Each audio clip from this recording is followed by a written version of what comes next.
Hello students, चलिए start करते हैं। डिटरमिनेंट एक्सरसाइज 4.4 का क्वेश्चन नंबर सेकंड देखते हैं क्या है।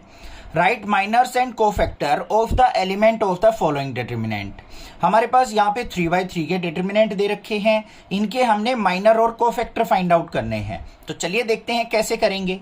सबसे पहले देखो, हमें पता है कि माइनर्स जो होते हैं हमारे कोरस्पॉन्डिंग एलिमेंट के निकलते हैं। जैसे ये हमारा फर्स्ट एलिमेंट है, इसको हम किससे रिप्रेजेंट करते हैं? A11 से। ये A12, ये A13। फिर क्या होता है? A21, A22, A23, फिर A31, A32, A33। तो इनके कोरस्पॉन्डिंग ही हमारे क्या निकलेंगे? माइनर और कोफैक्टर। माइनर्स को हम किससे रिप्रेजेंट करते हैं? कैपिटल M से। तो फर्स्ट एलिमेंट कौन सा है हमारा? A11, तो हमारा माइनर निकलेगा M11। ठीक है। और कैसे निकलता है ये? बिल्कुल सिंपल है। डिटरमिनेंट का साइन M11, इसका मतलब क्या है? First row first column. ये हमारी फर्स्ट रो हो गई, ये हमारी फर्स्ट कॉलम होगी। ये एलिमेंट हट गए, बच गए क्या? ये वाले। क्या क्या? 1 0 0 1। इसको सिंप्लीफाई कर लो। 1 से 1 की मल्टीप्लाई 1, माइनस में क्या हो जाएगा? 0 × 0 0। तो कितना आ गया? माइनर 1 आ गया। अब इसी के अकॉर्डिंग यहीं पे अपना क्या करेंगे? कोफैक्टर फाइंड आउट करेंगे। क्या फाइंड आउट करेंगे बच्चों? कोफैक्टर। वो क्या होगा? कैपिटल A से रिप्रेजेंट किया जाएगा। A11 होगा। किसके इक्वल होगा? -1 की पावर क्या होता है? I + j। अब I और j की वैल्यू क्या है? 1 और 1 है, तो यहाँ पे 1 + 1। और इनटू में क्या होता है? माइनर होता है, माइनर ऑफ 1 1। ये फॉर्मूला होता है। तो देखते हैं क्या आ गया यहाँ पे। -1 की पावर 2 हो गया, तो क्या हो गया? +1 हो गया। मल्टीप्लाई में माइनर ऑफ 1 1 क्या आया था? 1, तो 1 × 1 क्या आ गया? 1। ये आ गया मेरे पास कोफैक्टर। समझ में आ गया? अब सेकंड देखते हैं। उसके बाद क्या निकालेंगे? M12। M12 का मतलब क्या है? First row second column. First row यही है, सेकंड कॉलम ये है। 0 0 0 1 एंट्री हो गई इसकी। 0 0 0 1। 1 की 0 से मल्टीप्लाई 0, माइनस में 0 0 0।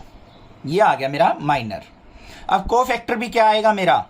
फॉर्मूला रखो या ना रखो, 0 आ गया माइनर, तो 0 से मल्टीप्लाई हो जाएगी, तो कोफैक्टर भी क्या हो जाएगा? 0 हो जाएगा। डायरेक्टली लिख देना बेशक। फिर उसके बाद M13 निकालते हैं। M13 के लिए क्या होगा? First row third column. 0 1 0 0। तो यहाँ पे क्या लेंगे हम? 0 1 0 0। यहाँ पे इसका सॉल्यूशन 0 की 0 से मल्टीप्लाई 0 - 0 = 0 आ गया। तो इसका कोरस्पॉन्डिंग कोफैक्टर भी क्या आ जाएगा हमारा? A13 0 आ जाएगा। समझ में आ रही है बात? क्लियर है? उसके बाद हम क्या निकालेंगे? M21। Second row first column पे पहुंच जाओ। अब सेकेंड रो कौन सी है हमारी? ये वाली। फर्स्ट कॉलम ये। एंट्री बची 0 0 0 1। तो यहां पे क्या लेंगे हम? 0 0 0 1। इसको सिंप्लीफाई करो। 1 की 0 से मल्टीप्लाई 0, माइनस में 0 0 की मल्टीप्लाई 0, ये भी 0 आ गया। तो यहां पे A21 इसका कोफैक्टर भी क्या हो जाएगा हमारा? 0 हो जाएगा। क्लियर? फिर देखते हैं M22। Second row second column. Second row कौन सी है? ये वाली। सेकेंड कॉलम ये। एंट्री बची 1 0 0 1। तो यहाँ पे 1 0 0 1। 1 की 1 से मल्टीप्लाई 1, माइनस में 0 की 0 से मल्टीप्लाई 0, तो इक्वल टू क्या आ गया? 1 आ गया। अब यहाँ पे माइनर हमारा क्या है? 1 है, 0 नहीं है। तो हमें क्या निकालना पड़ेगा? A22। किसके इक्वल हो जाएगा? -1 की पावर, यहाँ पे क्या है? 2 + 2 क्या हो जाएगा? 2 + 2 × M22। तो कितना आ गया बच्चों यहाँ पे? ये तो +1 हो जाएगा, मल्टीप्लाई में 1, तो क्या आ गया? 1। ठीक है। अब नेक्स्ट देखते हैं M23। M23 का मतलब क्या है? Second row third column. Second row हमारी ये है, थर्ड कॉलम ये है। एंट्री होगी 1 0 0 0 1 0 0 0। तो यहाँ पे 1 की 0 से मल्टीप्लाई 0, माइनस में 0 की 0 से मल्टीप्लाई 0, तो ये आ गया 0। तो इसका कोफैक्टर भी क्या आ जाएगा? A23 = क्या हो जाएगा मेरा? 0 हो जाएगा, क्योंकि इसका माइनर 0 आ चुका। ठीक है, समझ में आ गया यहां तक? उसके बाद हम क्या चलेंगे? अपनी थर्ड रो फर्स्ट कॉलम के ऊपर। वो क्या हो जाएगी हमारी? M31।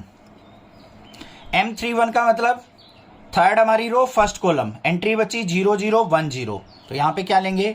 0 0 1 0। सिंप्लीफाई करो। 0 की 0 से मल्टीप्लाई 0, माइनस 1 की 0 से मल्टीप्लाई 0। तो हमारा इसका कोफैक्टर भी क्या हो जाएगा? A31 = 0। क्यों होता है 0? पता लग गया ना? माइनर से मल्टीप्लाई की जाती है हमारी -1 की पावर I + j से। तो माइनर से मल्टीप्लाई करेंगे तो माइनर ही हमारा 0 आया, तो ये क्या हो जाएगा हमारा? सब कुछ 0 हो जाएगा। फिर हम निकालेंगे M32। Third row second column. Third row ये है, सेकंड कॉलम ये है। एंट्री बची 1 0 0 0 1 0 0 0। जीरो की 1 से मल्टीप्लाई 0, माइनस में जीरो की 0 से मल्टीप्लाई 0, तो माइनर क्या आ गया हमारा 0। तो इसका कोरस्पॉन्डिंग को फैक्टर भी क्या हो जाएगा हमारा 0 हो जाएगा बच्चों। क्लियर है। लास्ट बच गया हमारा M33, लास्ट एलिमेंट का कोफैक्टर माइनर निकालना है। थर्ड रो थर्ड कॉलम, तो एंट्री बची 1001, 1001, 1 की 1 से मल्टीप्लाई 1, माइनस में 0 की 0 से मल्टीप्लाई 0, तो माइनर आ गया 1। तो कोरस्पॉन्डिंग कोफैक्टर क्या होगा A33, ध्यान से देख लो, A33 निकालना है तो किसके इक्वल होगा, यहां पे निकालते हैं। A33 इज इक्वल टू -1 की पावर 3 प्लस 3 इंटू M33, तो क्या हो गया यहाँ पे, ये इवन पावर हो जाएगी -1 की, तो 1 आ गया, मल्टीप्लाई M33 आया था 1, तो ये आ गया कोफैक्टर। समझ में आ गई बात, सारे के सारे समझ में आ गए होंगे किस तरीके से हमें माइनर कोफैक्टर फाइंड आउट करने हैं। सेकंड पार्ट की ओर देखते हैं कैसे निकालेंगे। सेकंड पार्ट में हमें डिटर्मिनेंट ये दे रखा है, तो इसके अलोंग हमने सबसे पहले क्या करना है, अपना माइनर फाइंड आउट करना है M11। तो कैसे निकलेगा, first row first column cut हो गई, एंट्री बच गई 5 - 1, 1 और 2, तो इनको लिख लेंगे 5 - 1, 1 और 2। अब जो बच्चा डायरेक्टली सोल्व आउट कर सकता है ना, वो डायरेक्टली भी कर सकता है, ऐसी बात नहीं है, यही करने की जरूरत है। अब इसको सोल्व आउट करो, क्या हो गया 5 × 2 = 10, माइनस में -1 ऑफ 1 क्या हो जाएगा +1, तो 10 + 1 क्या आ गया 11 आ गया मेरा माइनर। अब कोफैक्टर क्या हो जाएगा, A11 इज इक्वल टू -1 की पावर 1 + 1 इंटू M11, तो कितना आ गया, -1 की पावर 2 हो जाएगा, तो +1 हो गया। M11 की वैल्यू क्या आई है 11, 11 1 जा 11 आ गया, ठीक है। उसके बाद हम क्या निकालेंगे M12। M12 का मतलब क्या हो जाएगा, first row second column, first row कौन सी है हमारी, ये सेकंड कॉलम, ये एंट्री बची 3 - 1 0 और 2, तो यहां पे लेंगे 3 - 1 0 और 2, इसको सिंप्लीफाई कर लो, 3 × 2 = 6, माइनस ऑफ -1 क्या हो जाएगा +1, 6 और 1 क्या हो गया 7। अब यहां पे A12 निकाल लेंगे। यहां पे ध्यान से देखो बच्चों, ओड वैल्यू है, जहां पे भी ओड वैल्यू आ जाए ना, वहां पे ये मान लो -1 इंटू में क्या करना है, हमें माइनर करना है। तो यहां पे क्या हो जाएगा, -1 इंटू 7 करेंगे तो -7 आ जाएगा। जहां पे इनका सम इवन होगा वहां पे +1 से मल्टीप्लाई कर लो, जहां पे ओड सम होगा वहां पे हम -1 से मल्टीप्लाई कर लेंगे। बस ये डिफरेंस होता है माइनर कोफैक्टर में, साइन का ही वेरिएशन आएगा और कुछ भी वेरिएशन नहीं आएगा, ये चीज ध्यान रखना।